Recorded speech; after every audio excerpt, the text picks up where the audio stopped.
Alrighty, we are live. Welcome everyone to the Feel Inspired podcast. I am your amazing host, Amit Sodha, and I've got an incredible guest today. And I hope she won't mind me asking her a little bit of sharing a little bit of her backstory as well, because I think it's just absolutely incredible what she's been through and what she does now. I think everyone needs to hear her story. So I hope you'll join me in just, kind of like just opening up to what she has to say. And we're going to be talking, of course, about the wisdom of heartbreaks with this incredible guest. I'll be introducing her in a second. But for those of you who are new to the Feelings podcast, like I said, my name is Amit Sodha. I'm an expert dating coach and mindset coach. I have been for 29 years. And I created the podcast to try and inspire people in the same way that I've been inspired by books, videos, and everything else. And so I welcome you today to the podcast. And without further ado, I'd love to introduce my amazing guest. We connected on Clubhouse, and like I said, her story just touched me so much. So I was dying to get her on so that she could tell a little bit more about her background and what she does. Now, she's an amazing well-being coach and holistic therapist, sorry.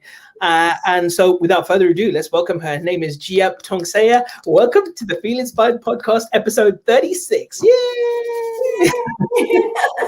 Hi, Amit. Thank you so much for having me. Hi, everyone. I'm Giap from Giap Sayor from tongsayor.com, and I am a well-being coach and holistic therapist. Wow, where do we begin of my story? I love that we connect on Clubhouse, and so giving, I guess, a very high level journey of mine was I was born in Thailand, Bangkok, and I lived between my family's village and in the city. And I think living between the two and with my culture, I was programmed, I guess, culturally around my idea of what a woman's role and responsibility looks like, especially around relationship. This, I guess, later on when I came to UK, I learned that it was so different from the Far East to the Western. And I think through the misunderstanding, this concept of relationship and where I fit in all of it, led me down a path of negative relationship, which got me into very sticky situation. As you know, I've been a rape survivor twice, and also I think through all of that, trying to heal through the sexual shame at a young age, I did it in all the wrong places because counseling and therapy wasn't even something that you would know at a young age or even think about. And I became really promiscuous, which led me down another path to doing like numerous things in the adult industry. But I think the beginning of my healing through sexual trauma was actually when I became a dominatrix. So it's and I share this story because I think a lot of times women who have been through sexual trauma can go through living in this pain and shame, and we can do the psychosexual therapy. I studied it, I trained it, and counseling, but I never found a way to release any of these energetically. And I only decided to do that after studying psychosexual therapy to go and do tantra, and that's where I really learned how to embody my femininity, heal through that pain, and allow myself to feel again. Because we shut down as women around the feeling, around receiving pleasure, and also our identity of how to feel comfortable in our sensuality and sexuality. And I wanted to share, I guess, a little bit around the wisdom of heartbreak because all of this stemmed from a heartbreak.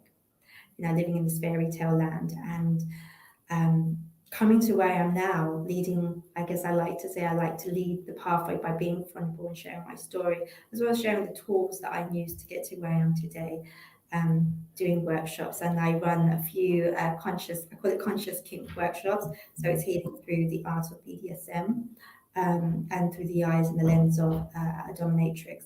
So it's helping women to feel empowered in their sexuality, sensuality, finding their own voice, finding their own strength, and removing any limiting beliefs so that they can be the best version of them that they want to be. That's, I guess, me in a very high level nutshell.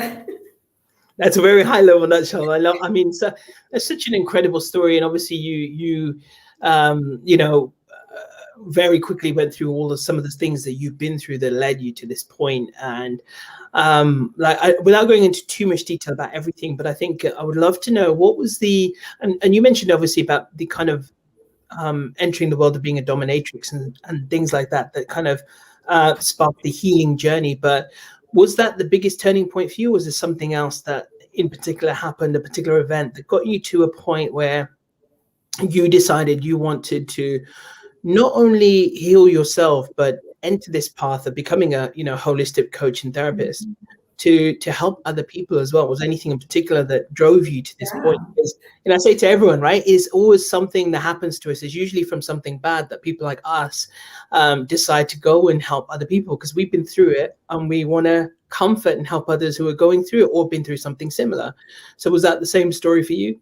Yes, and I think so that I get there's a few layers to this unraveling of how I've come this to where I am today. And when I actually left the being a domina, I wanted a normal life. So I ended up working in for like corporations, and that's where I actually had a lot of stressful times, and I had alopecia. So it was really hard coming from, I guess, my background as a professional dancer, then studying counseling, doing all of these amazing things, then going into a corporation and having that mindset, that like stress, it really took a toll on my body. And that's when I went back to I call it like going back to home, going back to the basics, was doing my mindfulness practices from meditation. And that's when I started studying energy healing. So I was on the path to heal myself. And again, I didn't know what that meant. I was having so much therapy and studying so much theory on psychotherapy that it became so what I call masculine, but I wasn't shifting it in my body, and that took a toll. So when I had alopecia and I was wig shopping, that again was a breakthrough because I lost my identity as a woman from I guess, aesthetic type. Thinking, oh gosh, of wig shopping, cutting my hair off. What does that mean? Will anyone fancy me anymore? Am I going to stay single because I'm just a broken woman right now? Not succeeding in my job. My relationship at the time was falling apart, and I was losing. Yeah, the one thing that I thought was my biggest asset was my hair that accompanied my part of my beauty. So I think that was the breakthrough, and that's when I started going through that, and I decided to make a decision of I didn't want to be in the what if. I didn't want to let life happen to me. I wanted it to happen for me. And in that, I thought none of this, everything that I've been through, going into the as an adult worker to rebuilding my life to being in corporate and having this breakthrough. I'm like, I didn't go through hell and back just to break now. And if I was to find a way to get through this, then I would want to share my journey with others and hopefully help them, because I didn't know where to go when I was having all of these mini breakthroughs and breakdowns. So that was, I guess, my calling through self-healing and the desire to not let anyone else in this world go through what I did on their own. Did that answer your question? It did, yeah. No, that was an amazing answer as well. I think it's incredible. Like, again, we're discovering even more the stuff that you went through as well. Like on top of everything else, the health challenges, the alopecia, and everything else. It's crazy to see someone who's come through all of that and is here today, smiling, and not only smiling, thriving, but helping other people as well. I think it's just, for me, it's just incredible. And I it's sometimes hard to articulate because it's never to knock anyone who's going through challenges or has been through challenges, but to then be able to pick yourself up and like I said, be even better on the other side. It's an incredible thing. I think it's such a powerful thing. And I know that a lot of people are going to really benefit from all the stuff that you're going to say today. We're going to hear from you, so I'm so glad you decided to come on and share this stuff. I think it's absolutely incredible. And you've almost put me at a loss for words, because I could just, every time I think about what you've been through, what you've come through, and where you are today, it's just absolutely phenomenal for me. I have to say that. I just wanted to say that again, just in case I didn't say it before. I wanted to say it again because it truly is. It truly is. But so, like, I mean, you've been on an absolute roller coaster, and if you don't mind me asking as well, like, was there something in particular that led you down the path of going into, because I think I lost the timeline in a little bit. Was it afterwards, after those rape experiences, you went down the adult industry Yeah. route, and so it was afterwards as well. So before that, then prior to that, was there anything, any red flags for you for what you went through in terms of those relationships that ended in such a horrific way? Was there something that kind of told you, or do you think it was just you were kind of almost in the wrong place at the wrong time and it just happened to be you there? Do you know what? It's funny you say that because, and I love doing these kind of podcasts and interviews because I always have something. It's like something in my life happens in real time that brings me content to share. So that it's like, it's not like a past memory, it's actually in real time. And one of the things that came up with my shadow coach and my therapist was that the inner child takeover. And what that means is that as a child, it was just me and my mother most of the time in the city. And as I witnessed her relationship with men, that's toxic and unhealthy, I learned to be and especially as a middle child as well, to be the peacemaker. And when you're, being the peacemaker, what you do is you understand, and then people's, especially how to assist men with calming them down. If there's a few in the family, domestic violence, whatever, you're being that person who just trying to bring the ease. And just watching my mother maybe being a little bit hot-headed, I had to be the really calm one and grounding her as well as grounding the relationship. So that, looking back now, was a red flag of my coping mechanism around men and relationship. And I think I've always, seeing different partners, my mother's partners, meant that stability and security wasn't something that I grew up with, especially the role of a man. So if I could keep a man there and bring the peace and bring the comfort, then that would be a big achievement. And recently I noticed that the red flag that's happened from even the rape incident to now is this eagerness for, attachment style, for this inner child to have a friend. But then there's a teenage side of me who is seeking to heal my sexual trauma around trust around men, that I end up putting, like, almost skipping the red flag because they so desperately, the inner child and teenage me, want to heal from these traumas. My childhood trauma of seeing, toxic relationship men coming and going, and my teenage traumas of wanting to be seen and loved by guys, and in all the wrong places. But when you're growing up in a toxic household with toxic relationship, that is the norm to you. That's how people express love. But you don't realize that these are red flags at the time. So they should have been red flags. And again, I'm going to put my hands up. Even recently, going away with friends and being in situations that I shouldn't have been in, led me to freezing up and going back into my freeze mode and not saying anything, just get it over and done with. And I shouldn't have been in that situation, but by that point I couldn't even say no, because I went back to what I know, and that's just get it over and done with, and then just move on, and then we'll heal afterwards. So that should have been a red flag that I had missed because I just wanted a friend.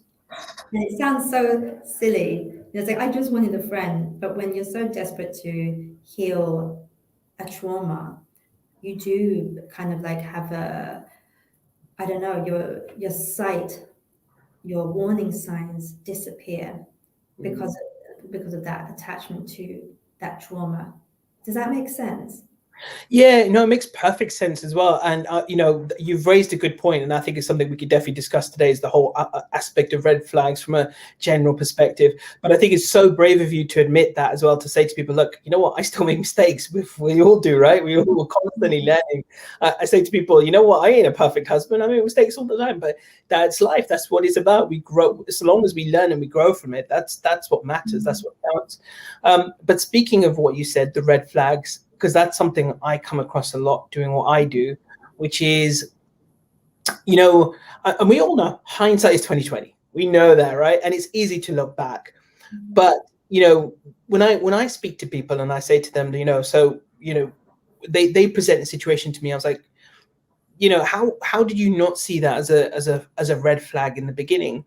Even they look back and they think to themselves, God, it was so obvious, but I did choose to ignore it, because I think there's a number of reasons, but I wanted your take on this as well, from all the people you've spoken to that you've helped along the way.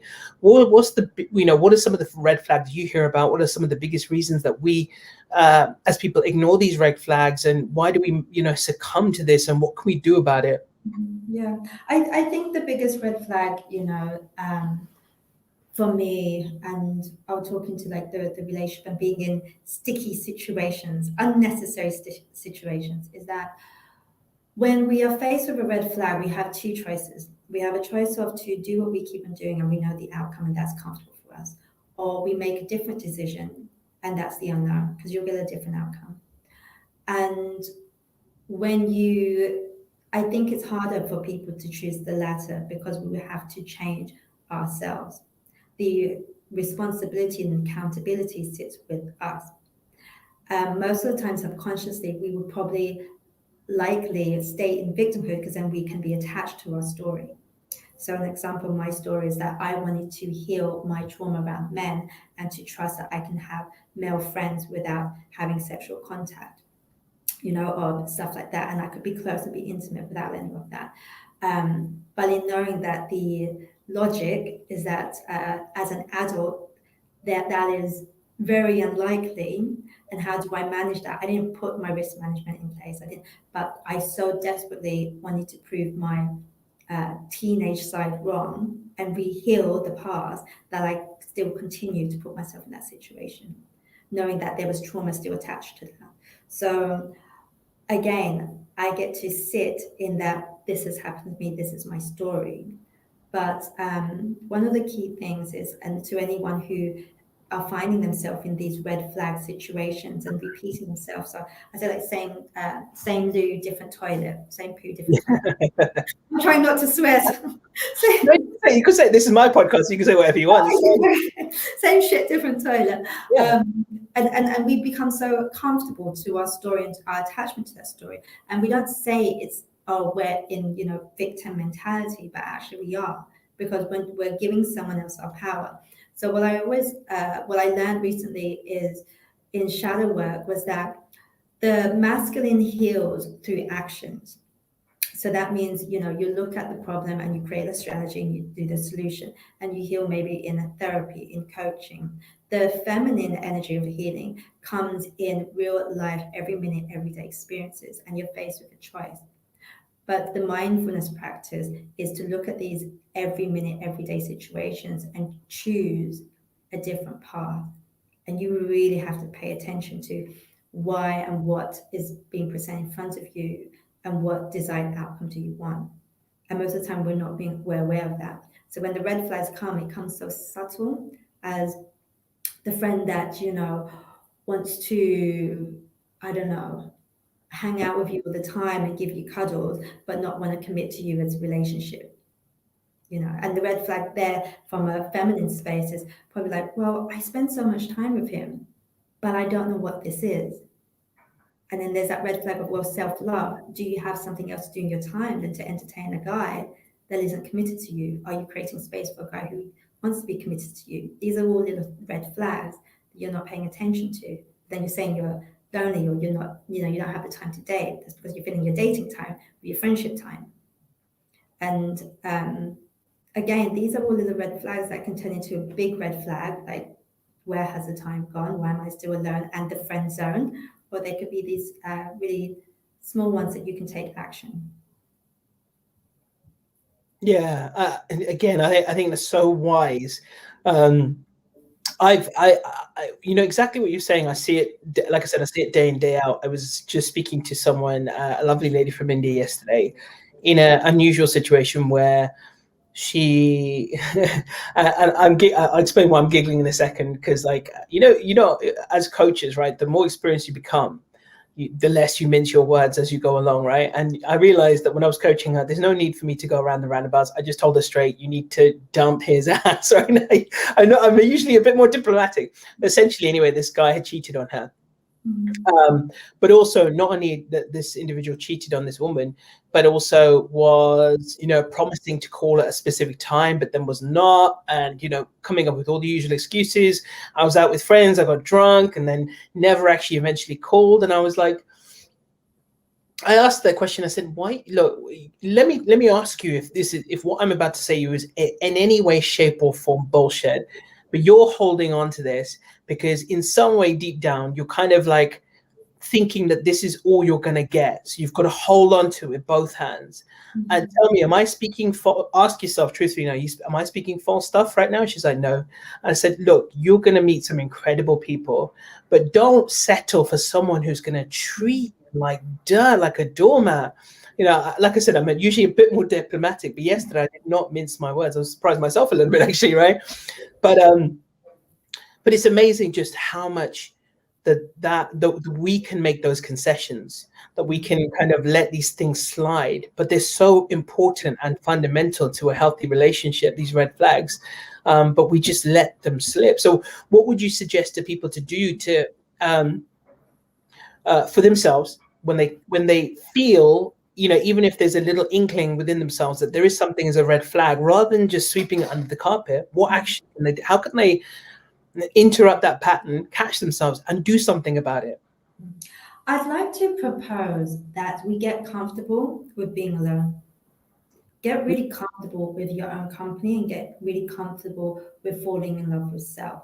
I think when, as children, we mimic how to love from our parents, and as adults, we can use that same strategy, that the way that we love ourselves really shows, and people look at your actions rather than your words, how they can show up for you and love you. But you can only do that when you know for yourself. Seeking validation and to be complete by something external than you would only mean that you're lacking something within.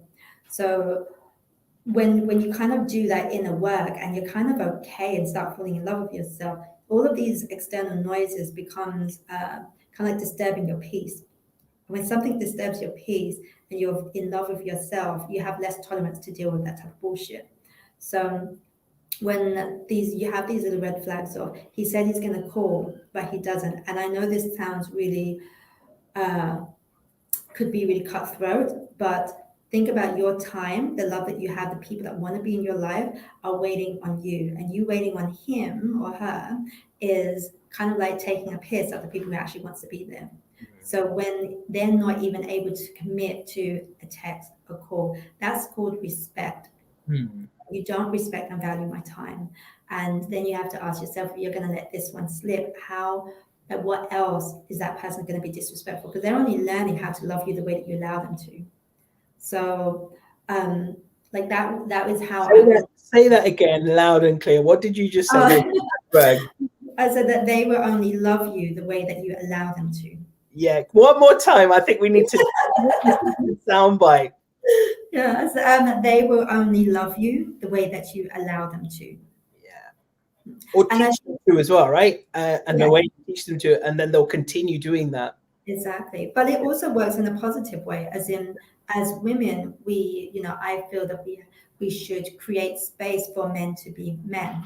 And some of those little nudges is like saying, hey, let's use this example. I know you were out and you were drunk, but you said this.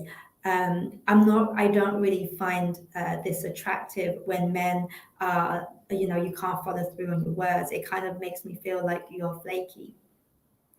Nobody wants a flaky date. Nobody wants a flaky person, which is like, I just don't think that's sexy. Like if you can't even, stick to a simple, hey, Sorry, I can't meet you tonight, blah, blah, and good timing, I'm getting shit faced. Then how do I know you're going to be good in bed? How do I know you're going to be good family part? No, you have no awareness of anything apart from yourself, which means, let's talk about like in the dating scene, it's like, how much are you going to have to cater for his pleasure and his needs versus yours? Hmm. It's so true, and that's one of the things as well that I said the same thing as well. It's just, you're constantly going to be there for him, but is he ever going to be there for you? That type of character, that kind of individual, chances are very slim. And if you don't act now, and the other thing I said to her as well, if you don't act now, what's going to happen is you're going to repeat. This is going to become your blueprint, and you're going to repeat this again in the next one as well. Mm-hmm, mm-hmm. Yeah, and the real let's say from the real breakthrough here, if for anyone who are finding themselves in this type of relationship, is ask yourself what type of relationship you want in 10 years time, and if having a family is one of those things, would you want the same for your daughter? And if not, then why are you there? And I always think I have to show up as the woman that my daughters can be proud of. Like the whole reason of having this business of being vulnerable is to show my daughters that it's okay to fuck up, but we learn from it and we share it so that other people know that it's okay to heal and fuck and be human too. Um, and I move from that space because sometimes I think even as empath, we forget or it's harder for us to practice self-love because we're such giving humans. So the only way, to ground myself is that I have to love myself because I have to show my future daughter, I have to show my husband what it means to love me so that I can be the pillar of the family, I can be the role model. If you can't do it for yourself right now, think of the future version of you and what you're doing for, and let that anchor you.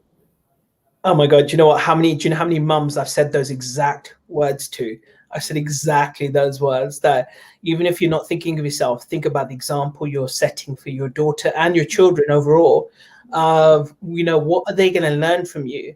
Do you want them to face the same pain that you've had, or would you prefer that they learn from this and have better challenges, better quality challenges? And I think that can be sometimes a big wake up call for them as well, just reminding them they're going to learn from you. They're going to see everything you do in the situation. So just bear that in mind. Yeah. So I want to ask you then. So what would you like to share with the world with regards to the wisdom of heartbreaks? What's your burning desire? If this audience was 100 million strong right now, what would you tell people about the wisdom of heartbreaks? Oh, a heartbreak is inevitable.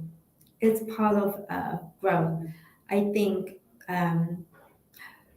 the beautiful thing that I learned in heartbreak is that my biggest heartbreak actually didn't come from a lover, but from family. We set expectations on people to be superheroes and not humans. And that causes our own heartbreaks because of our expectations. But the wisdom through heartbreaks is learning what type of human you want to be, learning to be compassionate and knowing that we too create heartbreaks. But in every breakthrough, there is discomfort. In every growth, there are discomfort. And I'd love to share that, to lean into these uncomfortable situations and experiences and know that they are there to create you more clarity, what type of person you are, you want to be. Oh, there goes the light, sorry.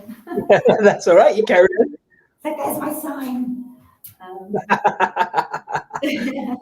Who's just tuned in to the podcast, and this is Giap, and we're just talking about her advice on the wisdom of heartbreaks.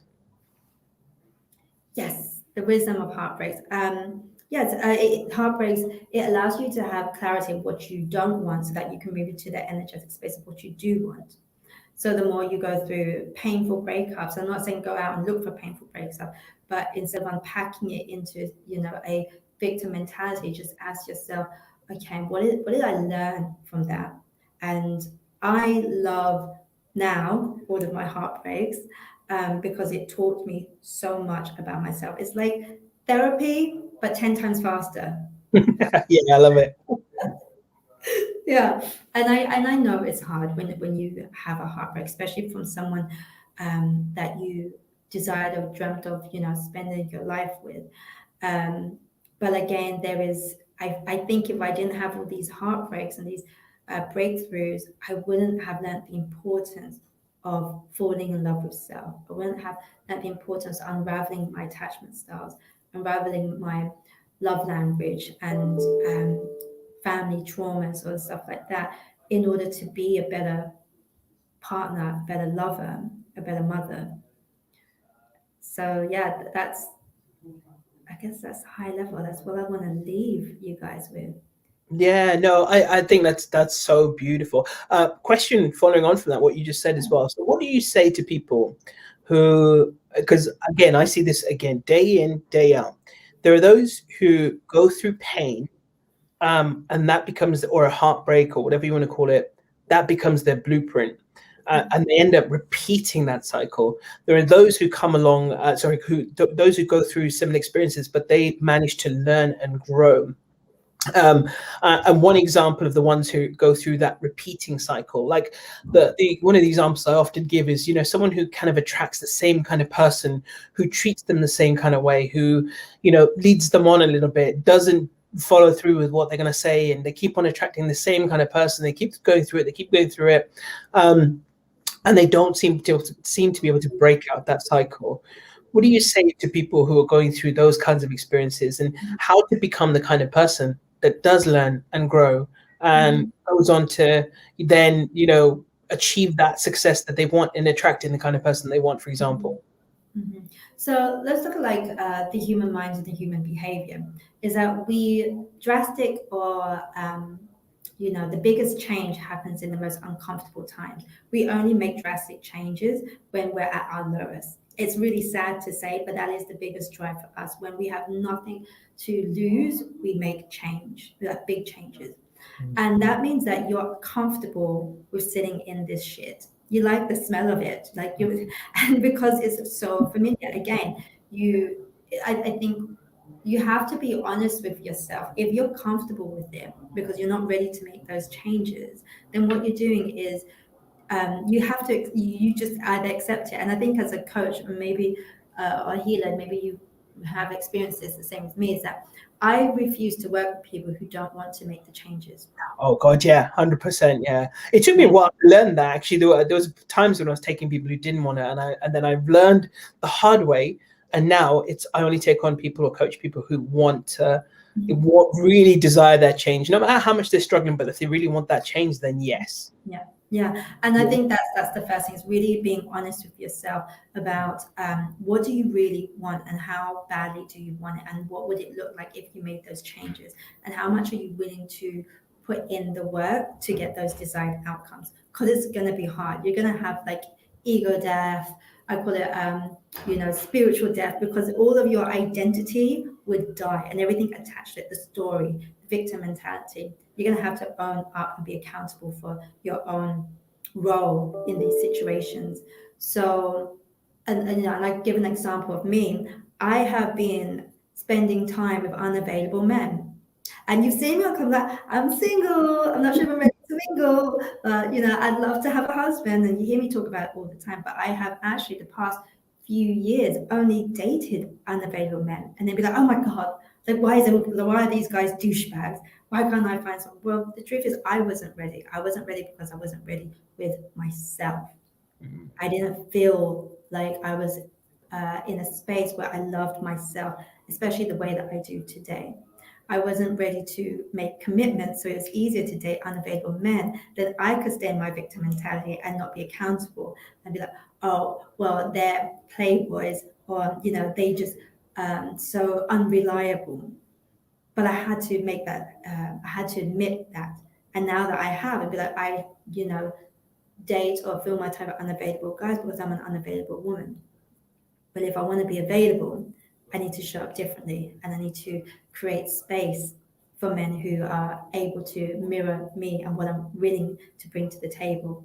But right now, I'm so focused on my business, my clients, my personal growth, that relationship, especially one that is so fulfilling, the ones that I want, is one that will require me to create a bigger space or container, or one that's just going to come naturally along the way. But I have to admit that, I'm filling up my time with unavailable people. I have to call shit where it is. And that's, I think, what people really need to do is, instead of, again, playing the victim and pointing the fingers, is be accountable. Are you on this cycle of these toxic relationships because it allows you to not be accountable for your actions? And the accountability side is doing the work of self-love. Because then you have to go, and that's painful. Doing this work, I feel like it's almost like, in the BDSM world of having like hardcore BDSM scene of this pain, and you receive the pain because the pain numbs all the other things. So when you're doing like, like spanking or, really hard, that's not hardcore stuff, but what it does is that it takes you out of your mind and into your body. Now, if you are someone who are fearful of dealing with your inner child healing, you may be in toxic relationship because it's a comfort, because you saw that growing up. So this is how you know relationship to be. But also you may go through choosing toxic relationships so that you can stay in this pain that you're familiar with, so that you don't have to deal with the stuff that maybe your parents put you through. Yeah. I love that. I love that. I think that's so true. And I just as soon as you mentioned spanking, by the way, the viewer numbers went up. Suddenly, ears just pricked up. They're like, "Whoa!" What's this? Yeah. Oh God, that's But fun. it's true. On that note, while I've got you here, let's ask you that question as well. Because again, I do come across people who ask me this question, and it's not my area of expertise, but I offer help where I can. But becoming more free sexually, and, Mm-hmm. and overcoming any of our own inhibitions when it comes to sex, because coming from, like, my parents were very shy about sex and they never talked about it with me, or my parents tried once or twice, but so my learning had to come from, again, not really much siblings but more friends, and then obviously when the internet came about, learning about things online, right? That's the way we all do it now. Or at the time when I was younger, probably magazines. But what can people do when they're in a situation where they struggle with that? They find it difficult to really be open and intimate with people and enjoy experimenting. Mm-hmm. So I am running a lot of women's only events. So and I started thinking about this question: how do women, especially as we're bridging into our teens and we're becoming curious, have a safe space to explore before they put themselves in sticky situations? Where, because most of the time men are the one watching the hardcore porns, where they can explore in a safe way and not be judged, and understand their own bodies. So it was funny because I started leaning into showing up, being more of me. Because when we first met, I was talking more about the trauma and how I heal through trauma through energy healing, and now I'm doing stuff more around conscious king. So what I want to do is create a safe space for women to explore. The one that the upcoming workshop's 25th of August. It's called Surrender to Self Through Rope. And what this means that when you are exploring yourself sexually, depending where you are, so it could be buying sexy lingerie for yourself and just feeling sexy in your body. That's like the PG thing. Go with your girls, go to sex shop, go to lingerie shop, and just feel sexy in your body. Build that confidence in your body. Wear the sexy lingerie to work. Nobody knows you. It's your little secret, but you will embody that sexiness. So that's the first kind of really easy thing to do. The other thing is joining communities around with women. So I always say, find a community where you can learn about the anatomy of your body, your own sexual pleasures. So whether it's tantra, whether it's I say tantra is probably the best. I would advise, especially younger girls or women who've been through sexual trauma or just want to explore more from a soulful point, is tantra, because you learn how to touch your body and you learn how to what you like in a very sensual manner and a very intimate manner, because everything's very slow, from breath work through strokes. It's all about discovering yourself, your likes, your needs. This sounds really simple, but not a lot of people practice it. Like, how many of us actually knows where our spots are? Not when the guy's like, ooh, he's at the back of your neck, but what our The ambitions guy thinks he's king, and like, yeah, I got everything, man. right?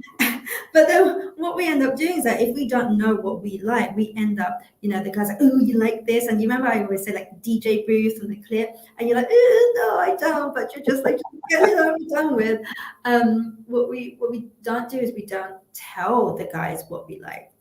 And then we're like, oh my God, he was so shit in bed, and then start, bitching about it to our friends. But if you don't even know what you like, how do you expect him to?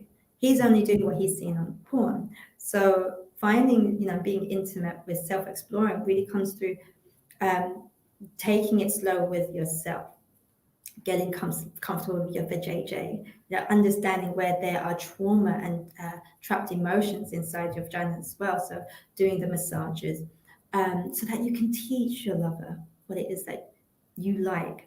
So that also breaks the what I call like your throat chakra is speaking out your desires. And once you learn to say, actually, I like it when you give me sensual massages. I like it when you give me words of affirmation because it makes me feel sexy and I want to be sexy and be playful and dress up. And in doing that, it actually leads you into a very comfortable, sensual, feminine space already because you've got that confidence and you've allowed yourself to speak your truth and your desire. And then from there on to the more kinky stuff, again, um, going to, if it is a rope jam or a BDSM scene, if you are with a partner, go with a partner to see, a dom or a domina, and just say, we haven't tried this, we'd like to, and just experiment. And I mean, I've taken some, past lovers to torture garden and to sex parties. And I'm a big perv, so I'm not very good with getting involved, but I really like the visual and I like directing. So, and then I'll go home and do my own thing with my partner. And that's okay too. I think sometimes as women, when you own your sexuality, sensuality, you need to really own it and not be led by a man and his desires. Because even in sex parties, you notice that it's the woman that holds the power. She has to approve who comes to play with them and who doesn't. So that's very important before you start moving into more of the kink scene or the parties and stuff like that. But yeah, intimacy 101, figure out what you like. Figure out what you like so you can teach other people. And that, again, that would change everything from feeling confident in your body, from experimenting with your partners on role plays, and even more into the hardcore stuff. You won't be able to do that until you find your confidence in yourself and your body, and even leadership skills. Absolutely, yeah. And what about because you mentioned obviously about women and stuff. What about men who perhaps again, all the only source of information they know is porn, and that's it. So, and let's face it, that isn't a great that isn't a great place to be inspired. Yeah. Unless you happen to be someone who enjoys watching, really softcore porn, really gentle porn, then that's one thing. But and let's face it, for many, I've been really blessed in my life. I've got a fantastic group of friends, and we can openly talk about this kind of stuff. But a lot of guys don't have that, which is a real shame. So what do Yeah. they do? What can they do if they want to find out more about, how to connect with their partner sexually and things like that? What can they do? Yeah, and I think when it comes to relationships and partners, you really have to ask yourself what type of relationship you want and how you want to be intimate. Because foreplay, we know, is way before the bedroom. So what type of emotions do you want when it comes to intimacy with your partner? Is it where it's like you just want to be animalistic? I mean, you can have it all, in different times, but it's understanding what type of lovers you want to be, which direction you want to discover. And I think communication is the big one, is actually listing out. There are, I think for men, there's a lot of really good resources and courses, men's courses as well, that are based around learning about the women's anatomy. Figure out all the spots, not just the G spot. There's men's events and workshops around tantra, like understanding how to use breath and breath work to lead the woman, like sexually.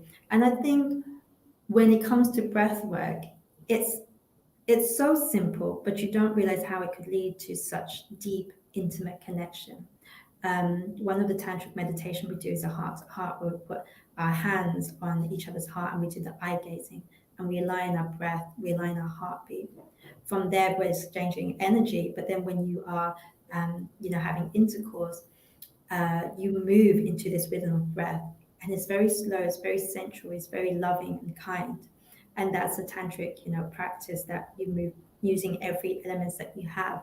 So it's not always about exploring and being kinky, but I think, and my previous partners always ask me, what is it that you haven't done a lot in your sexual experience? And I was like, making love.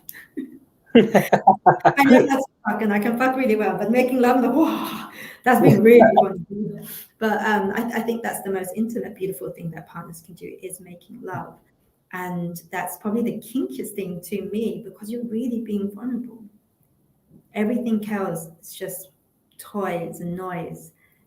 But that vulnerability is that I bet, to me, probably the most intense orgasm experience you can have with a partner. So as men, spend some time understanding the woman's body. Every woman's body is different. Uh, Take your time to ask what it is that she likes, not just assume. Um, and also your role as being a good pleaser or being good in bed or is not defined by her ability to have orgasms, because not a lot of women know how to even make themselves have orgasms, and to give yourself that grace. And I think men have put a lot of pressure on them, like, did I do a good job? Honey, she doesn't even know what a good job is. Yeah, it's true. It's so true. Right. And I think that the communication skills is a really big thing in relationship, especially through intimacy, is saying, oh, okay, you did this, that didn't feel quite comfortable. But if you really, really want to know, is just take it slow and listen to her body. If she's nudging a bit, that's a sign that she's uncomfortable. So it's not a, oh my God, this is great. And the body, when you learn about the women's bodies, that the vagina actually sucks in what it wants. Like it is a receiving. And if the body isn't doing that, if she's not doing that, then you know that she's not ready. Mm.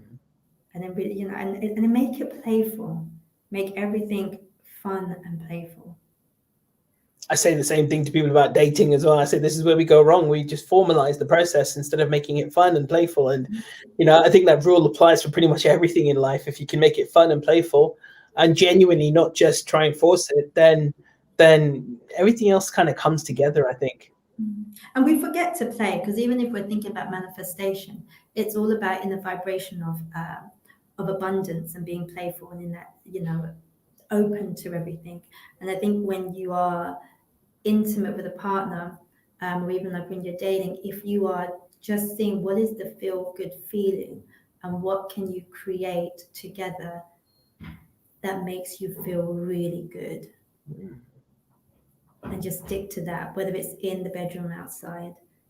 I think it's just be in that space to discover even yourself. Like, I love dating guys, even though they were unavailable guys, was that they brought something that I wouldn't do in my day to day. I used to be a professional dancer, but I get really shy of dancing, and I would date guys who love to dance in public. It allowed me to get out of my mind and into my body.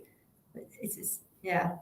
And like I said, with dating, treat it like it's playful. You might learn something about yourself. Yeah, absolutely, 100%. So is there anything I haven't asked you today that you want to share with people that, whether it's the wisdom of heartbreaks or anything else? And the other thing that I was going to ask you as well, so two-prong is that, and the second thing is, where is your strength come from to overcome everything that you've been through? Where does all your strength come from? That's a good question. So I think for the longest time that I can remember, and even through my suicide attempts, when I failed twice, I kept on thinking to myself, there has to be a reason why I am still here. And my reason became impacting as many beautiful people as I can through my story. And that came with the idea of leaving something behind better than the way I found it. And the older I get, the more that what that looks like is through my daughters. And I'm single and I don't have kids, but and I think, that's where my strength comes from, is there is so much love to give. And although the world can be heartbreaking, the world needs more of your love and more of your kindness to self first, so that you can pour overflow from self to others. And the wisdom of heartbreaks comes from falling in love with self. The heartbreaks actually brings you back home. It's a journey within. Um, and you will always, that little heart of yours is always fighting on your corner. And you never give up on love. I think we pretend like we're cold-hearted bitches or whatever, but you don't, because in the back you still dream. Because behind those, cold eyes, it's just another little you waiting to be seen, loved, and held. So yeah, that has been my strength in all of this, is not only that little me, but hopefully one day is seeing my daughters grow up and to find the power in being a woman, and as an Asian woman too, Yeah. break stigma around her sexuality and sensuality. No, yeah, no, absolutely. And then the second question as well, is there anything else that I have not asked you that you do want to share with people, that's a burning thing you have to just knowledge that you just have to explode with every single day? What is it you want to share with people?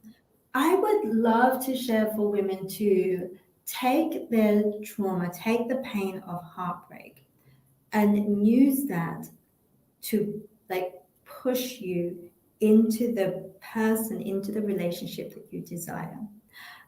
Use every experience and understand that there is wisdom in the experiences. Be kind to yourself. Growth, like teething, is teething pain. It's gonna happen. But you know what? As long as that heart beats, you got it. You got it. You're doing it. You're going to keep on doing it. And speak up. Speak up for what you want. Speak up for your truth. Whether it's, in relationship, whether it's sexually, whether it's in job, you matter too, and so does your voice. But all of these things of clarity of what you want, your desires, and who you are, comes from these heartbreaking situations, because that shows you what you don't want. So use that so that you can gear yourself up to what you do want. What you doing? Yeah, absolutely. That's beautiful. I love that. So you mentioned that you're doing a workshop later this month as well. And in addition to that as well, if people want to reach out to you and connect with you, Giap, how can they connect with you? What's the best ways? Yeah, I mean, my Instagram is open, so it's Giap_Sayor. You can also reach me on my website. That's www.tongsayor.com. But yeah, all of the information of what I'm doing, and Clubhouse, I will be doing more regular rooms in Clubhouse, as well as other social media platforms. Yeah, DM me, slide into my DMs. That was the first time I heard that. Slide into my DMs is what I love that. I haven't been on Clubhouse as much. Well, I've hardly been on the last few months. I think I went on once, but I think it is a powerful platform, and to get into real conversations, like some of the deep conversations I got into with people, yourself included, on there, were just incredible. And so it is a powerful, powerful platform as well to have these open discussions as well. So I think it's a good place to be. And you mentioned as well the workshop you're doing as well. What was that again? So on the 25th of August, I will be at the Mandrake Hotel doing a workshop called Surrender to Self with rope and crystal sound bath. So my co-creator, Sophia, will be guiding us through self-tie. And it's really a really beautiful exploration for people, so for men and women, but it's a way to understand how to surrender within your own body, building your own trust with yourself, as well as your own boundaries and limitations. When using rope play, which a lot of people has known as shibari, but it's a form of rope bondage, we're really learning to fall into ourselves. So it's a solo journey. And again, like I said earlier, when you're discovering yourself and your pleasure points or your kings, start with your solo playing so that you can learn how to play safely with others. And this is a space for you to do that. I found healing through rope. And I still do, and I'm using it as a way to show or to assist people to heal going forward. So certain ropes ties will hold different meridian lines for you to release certain toxins. And when we think of meditation, sometimes it's difficult to just sit still. But have you ever noticed maybe people who've done gymnastic or dance, when you're in like box split and you're being stretched, all you can do is meditate, is to breathe. Right, so that's how the avenue that I'm going about it is through rope bondage, is putting your body in a space where you are moving from mind straight into body into breath, and just allowing yourself to surrender, see what comes up, see what needs to be released, and move through sound, bath, vibrations. That's beautiful. Thank you so much. And to anyone who's watching this live right now, watching the replay, or going to be listening to the audio at some point as well, this has been the Feel Inspired podcast, and my lovely guest is Giap Sayor. Is that, did I say it right? And you can connect with her on social media. She's an incredible coach and holistic therapist, and we connected on Clubhouse, and her story is incredible. So I just wanted to say thank you so much for your time. I'm glad we managed to end up doing today as well, which is really cool. Yeah. So and also as well, you can also connect with her on Clubhouse because she's on there very often as well. So I want to say thank you. I think you shared some beautiful diamond tidbits today as well, which people really need to hear. And even just seeing a soul who's been through so much, but yet bouncing back, it is possible. So if you're someone who's whether it's heartbreak or anything else, if it's something that you're going through right now, you look at this woman as an inspiration to think where you could be. No, genuinely, I think it is where you could be, no matter how tough things get or how tough they have been or are being right now. So once again, thank you so much, Giap, as well. And if you're watching the end of this as well, of course, you're going to be able to watch it, the whole thing again. But if you want to listen on your way to work or whatever, it's going to be on all the podcasting platforms very shortly. So once again, thank you, everyone. This is the Feel Inspired podcast. My name is Amit Sodha. This is the lovely Giap Sayor. And I'll see you guys on the next episode. Thank you again. God bless. Thank you. Bye-bye. Bye.